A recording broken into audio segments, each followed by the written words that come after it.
Hello दोस्तों, मैं प्रहलाद आपके अपने YouTube channel SK classes by Prahlad पे एक बार पुनः हार्दिक स्वागत करता हूं। दोस्तों, आज की श्रृंखला में मैं जीके की मिलेनियस क्वेश्चन को लेकर आपके सामने उपस्थित हुआ हूं और ये क्वेश्चन बड़े ही मज़ेदार हैं। ये क्वेश्चन आपको किसी न किसी परीक्षा में देखने को ज़रूर मिल जाएंगे। तो ये प्रश्नों की श्रृंखला मैंने बहुत ही मेहनत करके बनाए हैं। उम्मीद करूंगा कि ये प्रश्न आपको जरूर पसंद आएंगे। बहुत समय नहीं लेंगे, हम प्रश्न संख्या 1 पे आएंगे। पेरिस शहर किस नदी के किनारे है? पेरिस शहर किस नदी के किनारे है? ऑप्शन को देख लेते हैं। लूनी नदी, सीन नदी, टेम्स नदी, बोल्गा नदी। तो दोस्तों, मुझे उम्मीद है कि आपने आंसर देख लिया होगा। तो इसका जो राइट आंसर होगा, प्रश्न संख्या 1 का राइट आंसर बी होगा। आगे बढ़ते हैं, प्रश्न संख्या 2 पे आते हैं। बुलर झील किस राज्य में स्थित है? बुलर झील किस राज्य में स्थित है? दिल्ली, राजस्थान, जम्मू कश्मीर, मेघालय। तो दोस्तों, इसका जो राइट आंसर है जम्मू कश्मीर। बुलर झील जो है ये जम्मू कश्मीर में है और यह एक मीठे पानी की झील है। आगे बढ़ते हैं, प्रश्न संख्या 3 पे आते हैं। नेताजी सुभाष चंद्र बोस अंतर्राष्ट्रीय हवाई अड्डा किस राज्य में है? दिल्ली, कोलकाता, महाराष्ट्र, लखनऊ। आपको बताना है कि नेताजी सुभाष चंद्र बोस अंतर्राष्ट्रीय हवाई अड्डा किस राज्य में है। तो दोस्तों, आप प्रश्नों के आधार पर ऑप्शन को चुन चुके होंगे। इसका जो राइट आंसर है यह कोलकाता एयरपोर्ट दमदम, जिसका नाम नेताजी सुभाष चंद्र बोस अंतर्राष्ट्रीय हवाई अड्डा है। आगे बढ़ते हैं, प्रश्न संख्या 4 पे आते हैं। गरबा किस राज्य का लोक नृत्य है? दोस्तों, जैसा कि हमने पहले ही आपको बता दिया है, आज के प्रश्न मिलेनियस क्वेश्चन पे आधारित हैं, मिले जुले हैं। तो इसमें आपको लोक नृत्य भी देखने को मिलेंगे। पहला ऑप्शन है कर्नाटक, दूसरा मेघालय, तीसरा राजस्थान और चौथा गुजरात। तो इसका जो राइट आंसर होगा गरबा डांडिया, यह गुजरात राज्य में किया जाता है। गुजारो एक रात, आओ कभी गुजरात। तो गरबा लोक नृत्य जो है ये गुजरात से संबंधित है।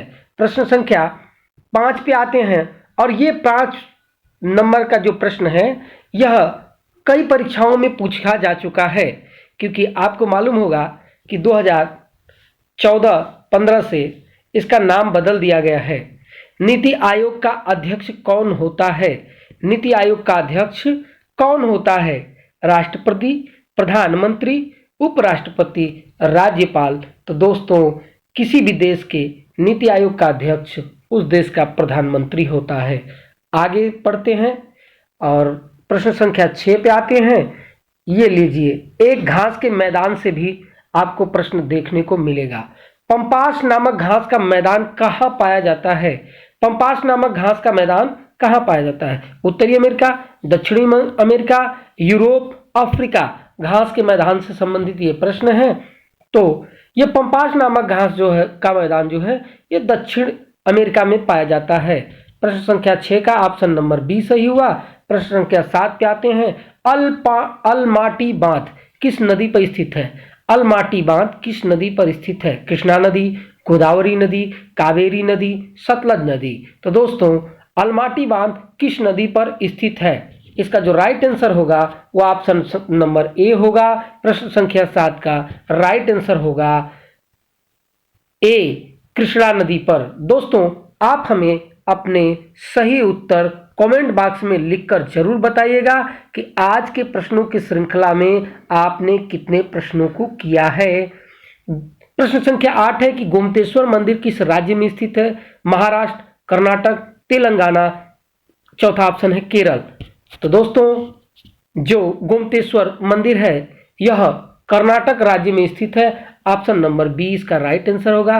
प्रश्न संख्या 8 का राइट आंसर होगा बी, कर्नाटक।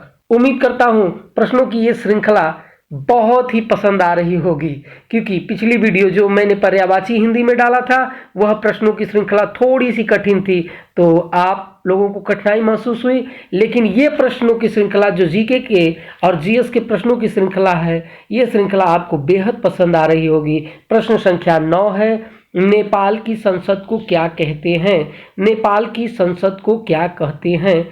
पहला ऑप्शन देखें तो सोरा, मजलिस, और तीसरा ऑप्शन है राष्ट्रीय पंचायत, चौथा है कांग्रेस। दोस्तों मैं बता दूं कि विभिन्न देशों के संसद से संबंधित, विभिन्न देशों के संसद को किस नाम से जाना जाता है, इस पे एसएससी हो, सीजीएल हो, टेट, सुपर टेट, ये क्वेश्चन बनते ही रहे हैं। या फिर सैनिक एंट्रेंस एग्जाम में भी इससे संबंधित प्रश्न पूछे जा सकते हैं और पूछे जा चुके हैं। तो नेपाल की संसद को क्या कहते हैं? शूरा, मजलिस, राष्ट्रीय पंचायत, कांग्रेस। दोस्तों शूरा अफगानिस्तान के संसद का नाम है, जबकि मजलिस ईरान के संसद को कहते हैं, कांग्रेस संयुक्त राज्य अमेरिका को कहते हैं, और जो नेपाल की संसद है उसको राष्ट्रीय पंचायत कहते हैं।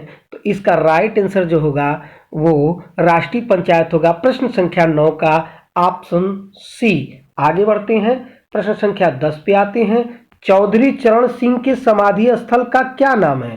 चौधरी चरण सिंह की समाधि स्थल का क्या नाम है?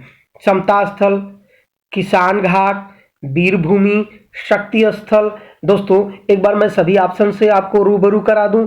समता स्थल जो है वो जगजीवन राम जी से संबंधित है, किसान घाट चौधरी चरण जी से संबंधित है, जबकि वीरभूमि आपकी राजीव गांधी जी से संबंधित है, और Shakti Sthal iron lady of India Indira Gandhi ji से संबंधित है। तो चौधरी चरण सिंह जी की जो समाधि स्थल है यह है किसान घाट में, ऑप्शन बी। तो प्रश्न संख्या 10 का राइट आंसर बी। 11 पे आते हैं, विटामिन ए का रासायनिक नाम क्या है? Calciferol, scurvy, tocopherol, retinol. तो दोस्तों विटामिन ए का रासायनिक नाम है रेटिनॉल। और इसकी कमी से आपको मालूम होगा रतौंधी रोग होता है। क्वेश्चन नंबर 12 पे आते हैं, अष्ट दिग्गज किसके मंत्रिमंडल को कहा जाता था? अष्ट दिग्गज। दोस्तों दो प्रश्न यहां से बनते हैं, अष्ट प्रधान और अष्ट दिग्गज। ये दो प्रश्न आपको बनते हैं और कई बार इन शब्दों के जाल में ही विद्यार्थी परीक्षार्थी घबरा कर रह जाते हैं।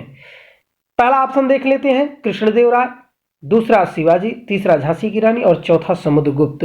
अष्ट दिग्गज किसके मंत्रिमंडल को कहा जाता है?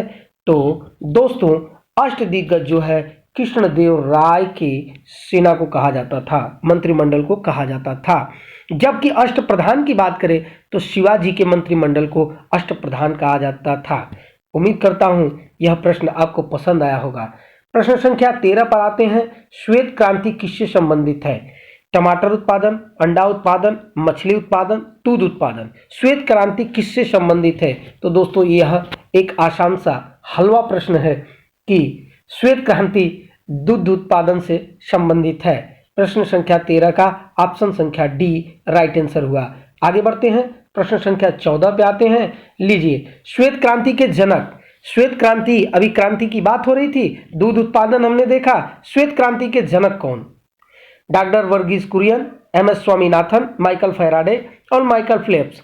तो दोस्तों श्वेत क्रांति के जनक जो हैं वे डॉक्टर वर्गीस कुरियन को माना जाता है, एमएस स्वामीनाथन को हरित क्रांति का जनक माना जाता है, जबकि माइकल फैराडे ट्रांसफार्मर के आविष्कारक माने जाते हैं, और माइकल फेल्प्स ये तैराकी में इनको 8 गोल्ड मेडल्स प्राप्त हुए थे।